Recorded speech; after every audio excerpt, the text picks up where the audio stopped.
have preempted the field of religion, not just Scientology, every other religion.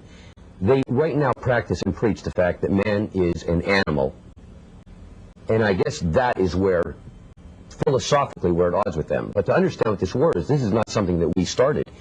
In fact, 22 days after Dianetics, the Modern Science of Mental Health came out, the attacks from the American Psychiatric Association started. This was the first popular book on the mind ever in existence. It was running up the bestseller list. It was popular with the people.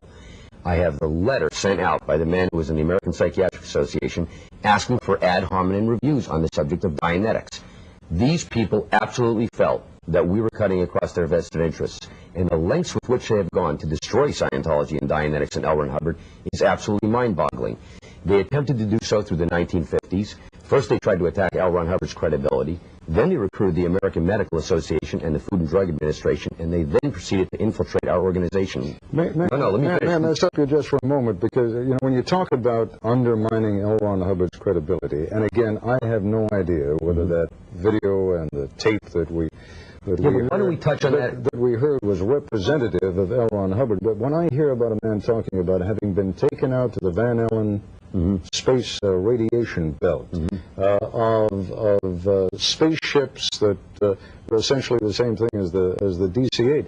I got to tell you, I mean, if we're talking about this man's credibility, that certainly raises some questions in my mind about his credibility. Okay, well, let me ask you: have you read any books on Dianetics or Scientology? I've been reading little else over the last few days. I must confess, I'm not a student. But you haven't read Dianetics or any books on Scientology. You're absolutely okay. Right. Fine. Then that's why you would make a comment like that. I mean, let's not joke around here. That bit that Forrest did there, pulled out of context items. And let's not forget something else, by the way. I told Forrest Sawyer, and I was open about this the whole time. I have been in communication with Nightline numerous times. I said, Forrest, something comes up, you want to bring me up an allegation, you confront me with it before this so I can do away with this garbage and not have to do it on the program. Dave, I promise you I'll do it. Numerous calls have been put into him. I have never heard it from him. I never heard about these. To do that, it's take anything out of context. Ted, when I talk about... Let me just give you an analogy. Let me give you an analogy. You know that there are going to be a lot of folks out there, and I'm sure there are a lot of Scientologists, and I don't want to offend anyone who truly believes this, but there are a lot of people out there who look at that. You say it was taken out of context.